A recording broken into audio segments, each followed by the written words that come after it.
Hey guys, welcome to another Monday morning update with Stephanie and Rosella from Spokane, Washington. How are you ladies this morning? Good. Hello. So good to see you. I am excited and jazzed because I know what we're going to talk about today. What are we going to talk about today?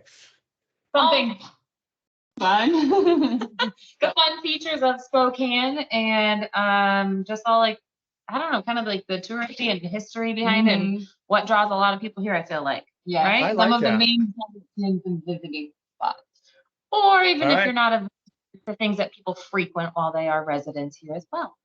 Well, I say get us started. Rock and roll. This sounds like a fun thing today. Let's do it. Okay, so to start off with, I'm going to start with the iconic Mount Spokane because number one, it has the name of Spokane in the title, but secondly, it's a huge draw for a lot of people because it's a national park that's over 12,000 acres, I believe, that people can utilize essentially year round. There's hiking trails, there's biking trails, there's downhill mountain skiing and tubing during the winter time. I love that tubing hill. Touch tubing. I've never actually been there, to be honest. Oh, it's so, you go way too fast. I screamed. We'll get a video of that. Okay, Mount Spokane, number one. Sounds good. Yeah. All right, we're going to keep on with the park trend, the Finch Arboretum. The Finch Arboretum it's got locally like all the trees, plants, wildlife like to go live there. Locals tend to use it for photography actually, because the park hosts all of our beautiful trees and like flowers, things like that. People like to go. Stephanie actually has one on her mantle from the Finch Arboretum. So they like to go and get family photos, things like that. Not necessarily in the safest part of town to visit. So, on your way into the Finch Arboretum, you kind of mind your manners. But once you're there, it's just this beautiful park. Like I said, that it's mainly just showcasing our natural plants, trees, things like that is what its purpose is there. Where's the Finch Arboretum located at? Just west of downtown. So if you were in downtown Spokane, you literally just head straight west through Brown's Addition, past that Sunset Hill area. Yep. Mm-hmm. Cool. Finch Arboretum, number two. What's next? We're going to go for another park, Manitou Park. It's actually one of my personal favorites. I used to take my kids there all the time when they were growing up. It's located on the South Hill. And it's known for all of the different gardens because they have a botanical garden, a rose garden, a Japanese garden. It's super fun and pretty to just walk around and just kind of reminisce on all of it. And in the wintertime, you have to be really careful because you can catch some serious speed on that hill on a tube for sure as well. So that sounds like fun. Yeah. I love Manitou Park. Yep, it's fun. Yeah, number three, Manitou Park. Okay, what's next? We're keeping with the park trend. We're big into the parks. It's going to be Riverfront Park, actually. So Riverfront Park is downtown Spokane. It's going to have your pavilion, which has our historical carousel in it as well downtown. We're going to have our skate ribbon, which they actually just added a couple of years ago. And the skate ribbon is for ice skating. And so it's a little ribbon around down there. They have cute little walking trails through the park. It's along the Spokane River, so it's quite beautiful. And historically, we have the goat, which it's not the greatest of all time. We have a garbage eating goat in Riverfront Park, which is like iconic as well. It sucks up all the garbage when you feed it. So Riverfront Park is another favorite for everyone to visit, whether you live here. I worked there. My first job was there at Riverfront Park, so love Riverfront. Great place, Riverfront Park. I love it. Into Riverfront Park, I know what she's going to tell you about. The Spokane Falls is what it runs alongside of, and it's called that because obviously there's a waterfall there that the gondola runs over, and that's actually the dam that keeps the water going at whatever rate they want it to down into the Spokane River. But I think that also primarily runs like the majority of the power through Spokane City and Power. So yeah, basically utilizes that makes sense. Yeah. Yep. So all the local runoff from all of the fun mountains and stuff, that's where it comes down to. And in the Okay. springtime, I have it on the falls. Growing up here, during the springtime, the falls they drop a mass amount of water out of there. And there's little bridges that you can walk over the river, and the falls will just soak you. Like you get soaked walking across these bridges because of the mist and everything coming off of the waterfall. So that's pretty I love it. Spokane Falls. Awesome. And next one is the Centennial Trail. So the Centennial Trail is a 40-mile long trail that connects 9 Mile Falls all the way through Coeur d'Alene, and is a designated trail for hiking, biking, walking, running, Horses even. certain parts you can even do horses on. Yeah, absolutely. They might not want to do the city section of that trail if you're riding a horse through town. You might get a few looks. But the trail will go through along the river almost the entire way, but it is through the city of Spokane and into Coeur d'Alene. I love Centennial Trail. I used to walk there too when I was there. Very nice place. I had to Google that because I thought for some reason that the Centennial ran all the way across Washington. I was stand corrected. That is not accurate. It does not. There's bits and pieces throughout Washington. So I think the grand design is eventually all the way across Washington, but it's got a long ways to go before it gets there. Sticking with downtown, we have the Bing Crosby and the Fox Theater. Spokane is actually notoriously known for their performing arts, actually, and symphonies as well, which is super cool. Both of them were established in the early 1900s. And Bing Crosby, if you ever have looked him up or not looked him up, he has the Christmas song. No, not everybody does. It's crazy. No, Bing Crosby? some people live under a rock. It's fine. Oh, okay. So Well, they must if they haven't heard of Bing Crosby. not everybody has good taste in music either. So, but it's a really cool place to go check out, and they actually host all sorts of different fun, different school like events there actually, which is really cool. That's the majority of the time that I've spent at the Fox Theater was going on field trips with the schools for different performing arts and stuff. Nice. Cool. Bing Crosby in the theater. Yeah. I like it. All right, moving on. We kind of paired these ones together. We have Gonzaga, but we paired Hoopfest with it. They don't necessarily go together, but I'll explain how they go together. All right, Gonzaga became a school in 1887, so it's been here in Spokane for a really, really long time. Originally, they just established it as a Jesuit school to, a Jesuit boys' school just to educate the new settlers that were moving into our area. Gonzaga then became known for their law program. I believe like 1812 is when they become known for their law program. So they've been around for quite some time and have definitely have a name for themselves here in Spokane.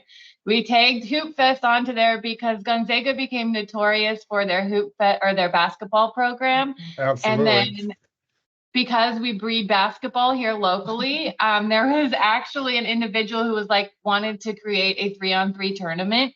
And so Hoopfest is now known as the largest 3-on-3 basketball tournament in the world. And so it's in June every year. There was a couple moved years there with COVID, but anyways, Hoopfest has been around since 1990, so over 30 years of performing, and having Hoopfest here locally. So that's always fun. Tons of people, tons of basketball. Yes. Lots of basketball. Hoopfest was fun. Been there many times. Love it, guys. Yep. What's If you're next? a local, most people actually avoid Hoopfest weekend. Yeah. Good Because point. it's so busy. We're like, no thanks. Unless It's your kid huge. then participates, then you go and play. Right. It must bring thousands of people into the city when you have Hoopfest. Absolutely. Millions of people. Yes. There you Yes. go. Businesses love it. Okay, on, including businesses that do love when these things come about, is like the Davenport Hotel. So that was originally established in 1914. The original Davenport Historic Hotel, there's 3 of them now. There's the Tower and the Grand. But the original historic one is a Kirtland Cutter design. And so back in 1914, it was $2 million to build that hotel. Oof. Super, that's a lot of money back then. Back then, that but was a lot of money. Some people So might think many- it's a fair amount of money now, it's not bad. But I mean, even back then, because 2 million now, like, I mean, that's some people's house. But this is an Yeah. entire hotel. It has a lot of its original charm to it, which is why it's the historic one. They have some of the most comfortable beds. I've stayed there many times and I love it. They're known for their mattresses. Yes, they are. So Good to know. yes. And that would be Okay. The iconic moving Davenport. So the Arts and Culture Museum just have different exhibits throughout the year. I've been to so many different ones. One year they had one that was just for Native American beadwork, and the entire thing was all of this fancy beadwork. They have a Lego exhibit that they do sometimes, and it's the entire museum is then filled with all of these different exhibits of Legos basically that are built. They're so cool sculptures.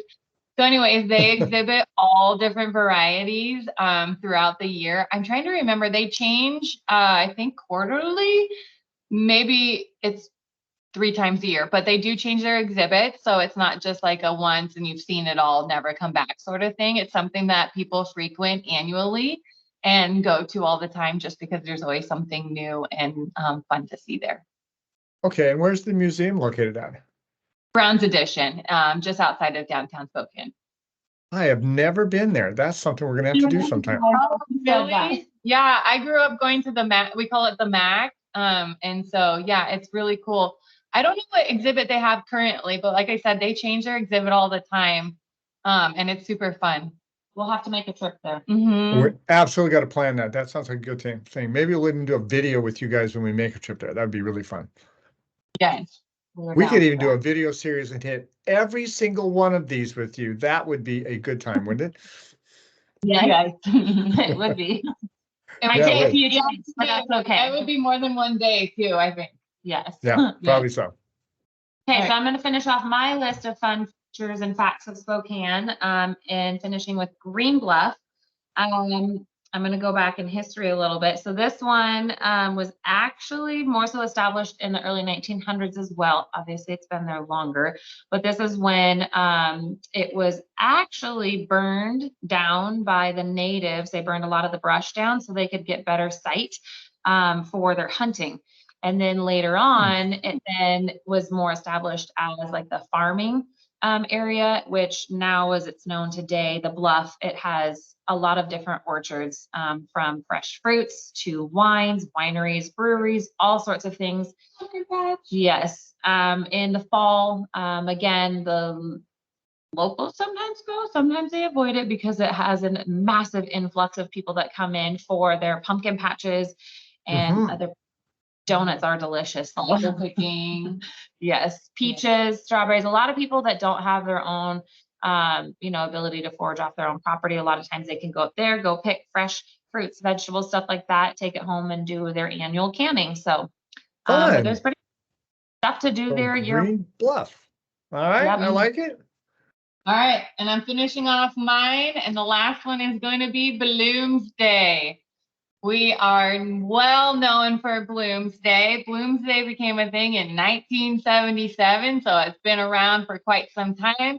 There was an Olympic runner that was like, hey, Spokane, I really want to have a race here. That way I don't have to travel for a fun race.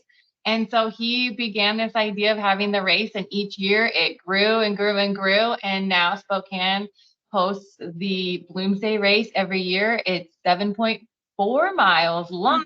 It has the dreaded Doomsday Hill in it, which is where you have to climb your little butt up this big old hill in town that we have.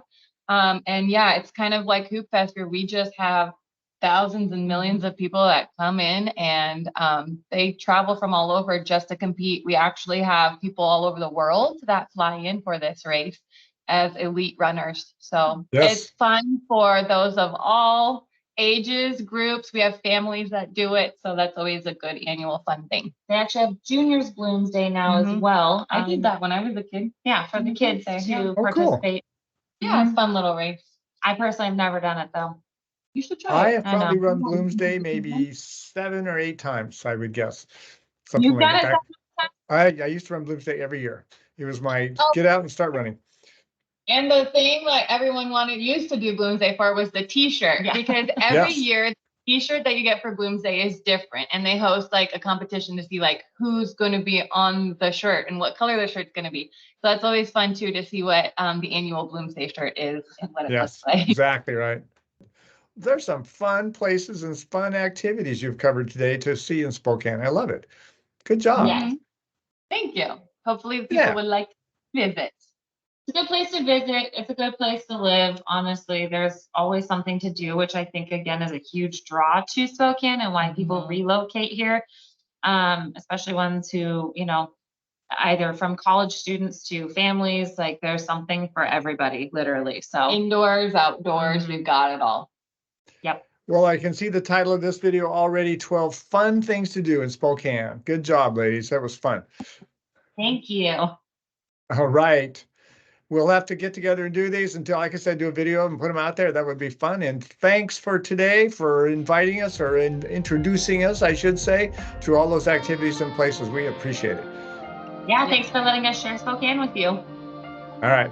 Thank you. Bye-bye.